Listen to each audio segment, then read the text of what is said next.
تاکہ میں اسے قاصد بنا کر علی کے پاس بھیجوں۔ ایک شخص لایا گیا۔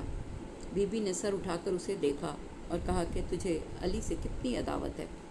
اس نے کہا کہ میری دلی خواہش ہے کہ میں اس کے دوستوں کے مجمع میں اس کے سر پر ایسی تلوار چلاؤں کہ تلوار آگے نکل جائے اور خون بعد میں جاری ہو۔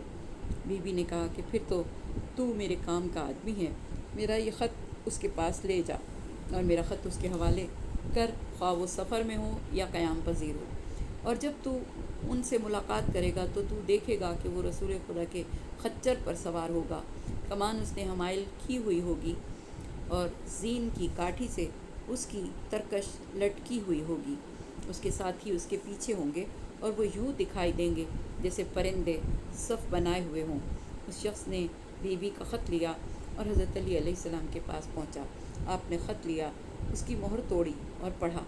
پھر آپ علیہ السلام نے فرمایا کہ تم ہمارے ڈیرے پر چل کر کھانا کھاؤ اور پانی پیو، اس کے بعد میں اس کا جواب لکھ کر تمہارے حوالے کر دوں گا۔ اس نے کہا کہ ایسا نہیں ہوگا۔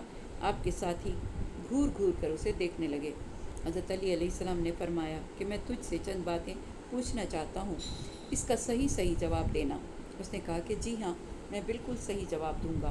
آپ علیہ السلام نے فرمایا کہ بی بی نے تجھ سے کہا کہ میرے لیے ایک ایسا شخص تلاش کر کے لاؤ جو علی علیہ السلام سے شدید عداوت رکھتا ہو۔ اس کے جواب میں تجھے بی بی کے پاس لایا گیا۔ اس شخص نے کہا کہ جی ہاں، یہ سچ ہے۔ پھر بی بی نے تجھ سے پوچھا کہ تجھے علی سے کتنی عداوت ہے؟ تو نے جواب دیا کہ میری خواہش ہے کہ میں اس کے دوستوں کے مجمع میں اس کے سر پر ایسی تلوار چلاؤں کہ خون بعد میں گرے اور سر پہلے گرے۔ کیا یہ سچ ہے؟ اس شخص نے کہا کہ جی ہاں، یہ بھی سچ ہے۔ پھر آپ نے فرمایا کہ بی بی نے تجھ سے یہ کہا تھا کہ جب تو اسے دیکھے گا تو اسے حضور اکرم کے خچر پر بیٹھا ہوا پائے گا۔ اس نے کہا کہ بالکل درست ہے۔ پھر آپ نے فرمایا کہ اس نے تم سے کہا ہوگا کہ انہوں نے کمان حمائل کی ہوئی ہوگی، ترکش زین کی کاٹھی میں لٹکی ہوئی ہوگی۔ کیا یہ بھی سچ ہے؟ اس شخص نے کہا کہ ہاں، یہ بھی بالکل سچ ہے۔ آپ نے پھر فرمایا کہ چلتے وقت بی بی نے تجھ سے یہ بھی کہا تھا کہ اس کے پاس کھانا نہ کھانا اور نہ ہی پانی پینا، اس میں جادو ہوتا ہے۔ کیا یہ سچ ہے؟ اس شخص نے کہا کہ ہاں، یہ بھی سچ ہے۔ آپ علیہ السلام نے فرمایا کہ کیا آپ میرا پیغام وہاں جا کر پہنچاؤ گے؟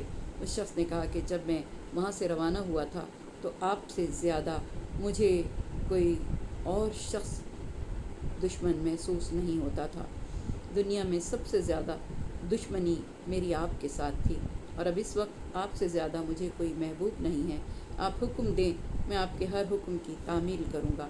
آپ علیہ السلام نے فرمایا کہ تم میرا یہ خط اس کے پاس لے جاؤ اور جا کر اس سے کہو کہ خدا اور خدا کے رسول نے تمہیں گھر میں بیٹھنے کا حکم دیا تھا، تم نے رسول خدا صلی اللہ علیہ وآلہ وسلم کا گھر چھوڑ دیا ہے اور اب لشکروں میں پھر رہی ہو، ایسا کر کے تم نے خدا اور رسول کے فرمان کی مخالفت کی ہے۔ پھر آپ علیہ السلام نے فرمایا طلحہ اور زبیر سے کہنا کہ تم نے خدا اور اس کے رسول سے انصاف نہیں کیا، تم نے اپنی بیویوں کو تو گھروں میں بٹھا رکھا ہے اور حضور اکرم صلی اللہ علیہ وآلہ وسلم کی بیوی کو میدان میں لے آئے ہو۔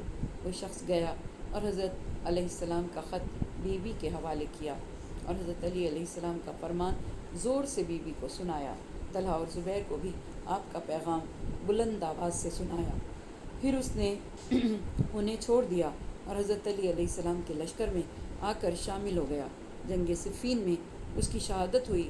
طلحہ اور زبیر نے کہا کہ عجیب بات ہے، ہم جسے علی کے پاس بھیجتے ہیں وہ اسے اپنے ساتھ ملا لیتا ہے۔